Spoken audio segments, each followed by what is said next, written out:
سامعین کرام، سلسلہ درس عادت عبادت کیسے بنتی ہے، اس کا آج ہم 15واں سبق پڑھنے جا رہے ہیں۔ انسان کی زندگی گزارنے میں یہ عادت ہے کہ وہ اپنے گھر کو بسانے کے لیے شادی کرتا ہے۔ اس شادی کرنے سے جو رشتہ وجود میں آتا ہے وہ زوجین کا رشتہ ہے۔ اس رشتے کو دنیاوی تقاضے کے طور پر اپنی مرضی سے نبھانا یہ پھر عادت ہی رہے گی۔ اسی رشتے کو اگر آدمی ان تعلیمات کے مطابق نبھائے گا جو تعلیمات جناب رسول کریم صلی اللہ علیہ وسلم نے ہمیں دی ہے، تو پھر یہ عادت نہیں رہے گی، بلکہ یہ رشتہ نبھانا بھی ہماری عبادت بن جائے گی۔ اس کے لیے جو تعلیمات ہیں وہ آج ہم پڑھیں گے۔ سب سے پہلے اس کے 2 مرحلے ہیں کہ بیوی کے ذمہ شوہر کے کیا حقوق ہیں، آج وہ ہم پڑھیں گے۔ کل کے سبق میں انشاءاللہ شوہر کے ذمہ جو بیوی کے حقوق ہیں وہ پڑھیں گے۔ ان کے لیے سب سے پہلا یہ ہے کہ بیوی پر یہ فرض ہے کہ وہ شوہر کا حکم مانے۔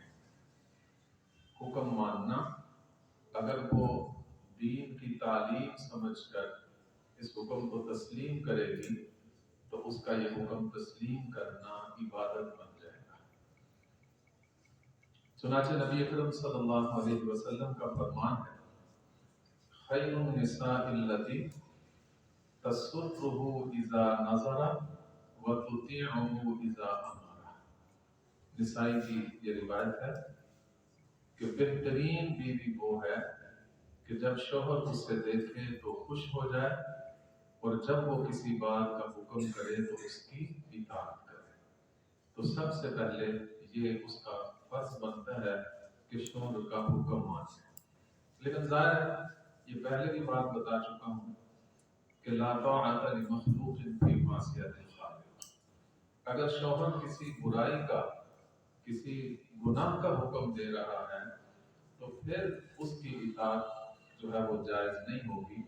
جب تک وہ شریعت کے دائرے میں رہ کر احکامات دے رہا ہے تو پھر اس کے حکم کو تسلیم کرنا یہ شوہر پر فرض بنتا ہے۔ دوسرا،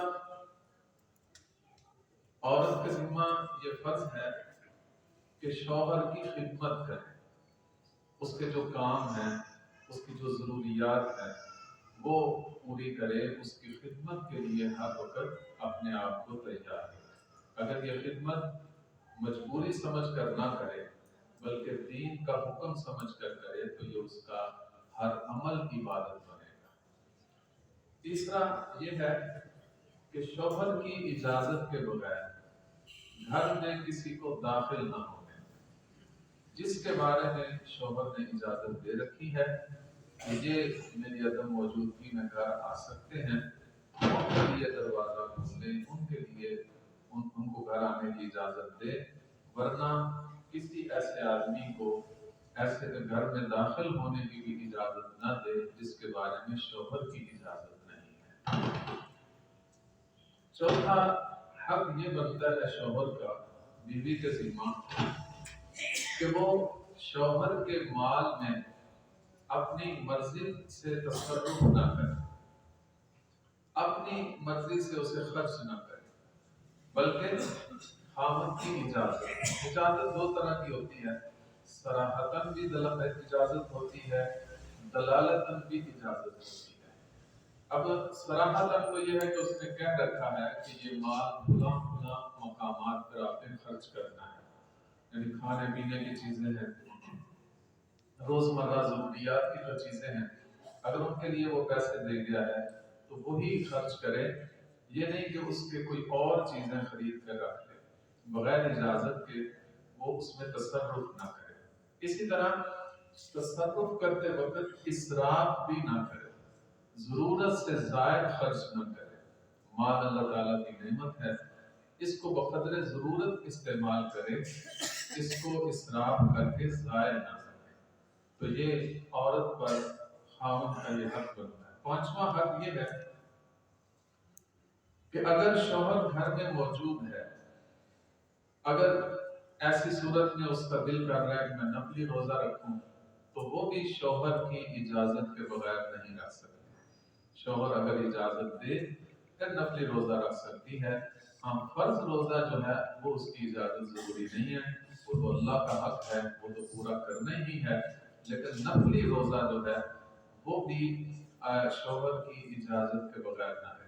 حضرت عائشہ صدیقہ رضی اللہ تعالی عنہا فرماتی ہیں کہ ہم تو قضا روزے بھی ایسے موقع پر رکھا کرتے تھے جبکہ نبی اکرم صلی اللہ علیہ وسلم بھی روزہ رکھتے تھے۔ آپ شعبان میں کثرت سے روزے رکھتے تھے، اس وقت ہم جو پچھلے سال کی قضا ہوتی تھی وہ ہم ادا کر لیا کرتے تھے۔ تو اس لیے نفلی روزہ شوہر کی اجازت کے بغیر نہ رکھا جائے۔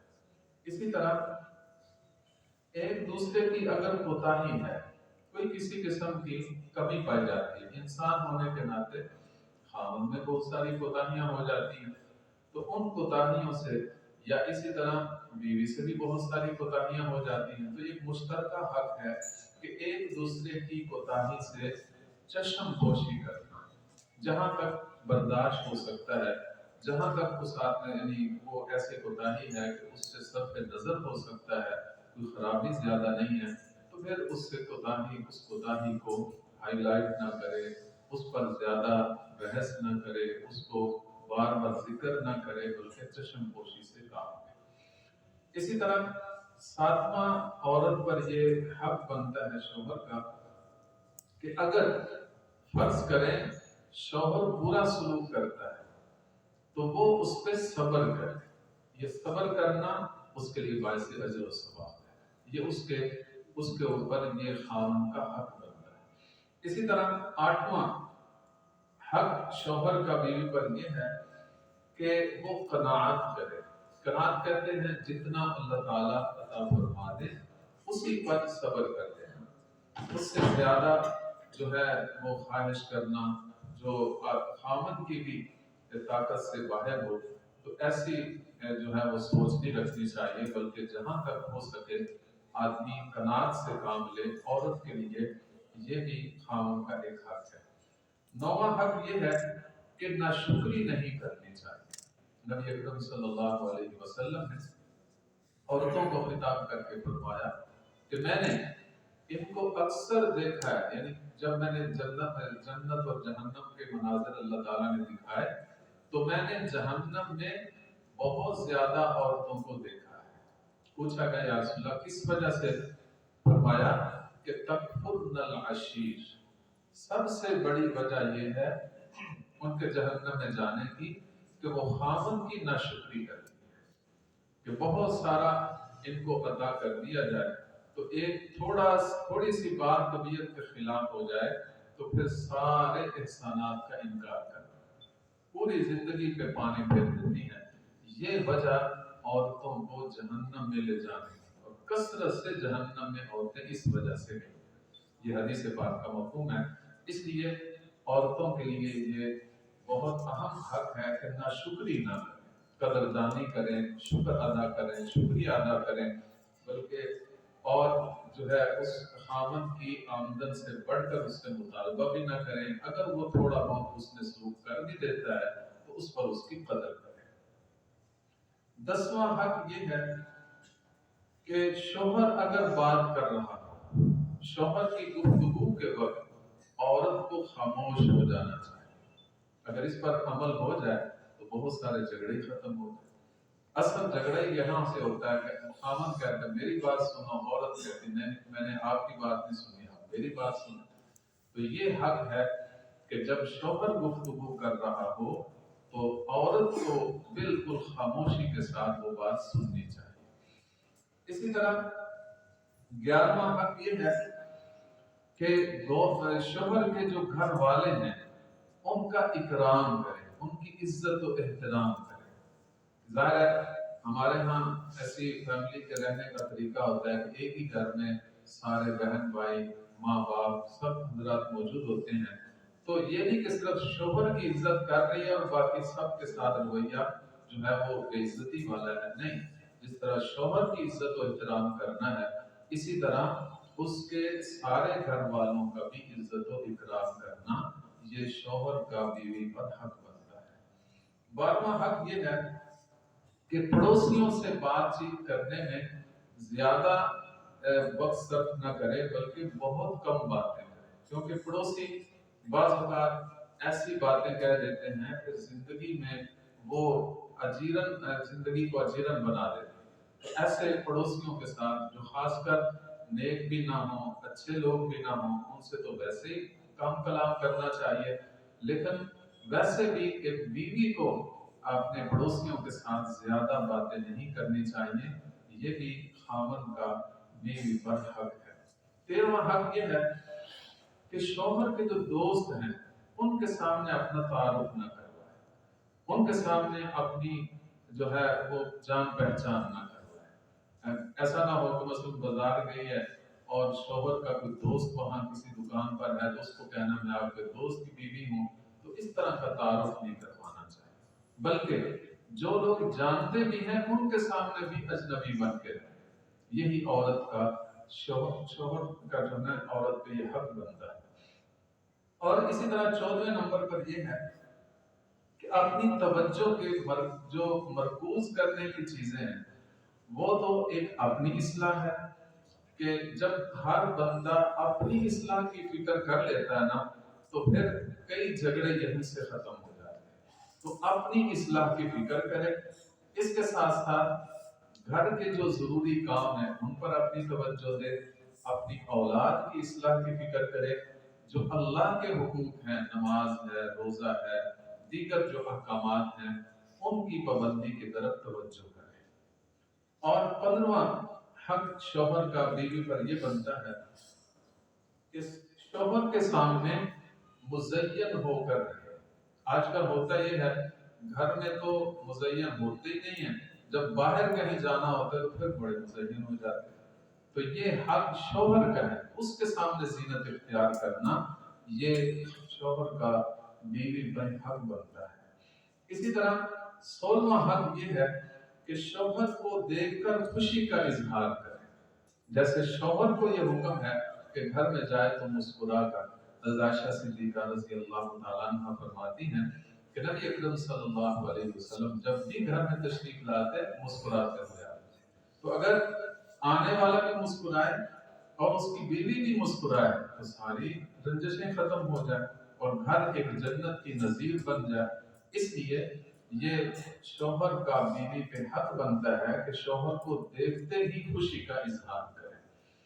اور اسی طرح 17واں جو حق بنتا ہے وہ یہ ہے کہ اپنے خاوند سے محبت کا اظہار کرے۔ یہ وہ محبت ہے جو جائز ہے بلکہ اجر و ثواب کا باعث ہے، اس لیے اس محبت کا اظہار کرنا یہ شوہر کا حق بنتا ہے۔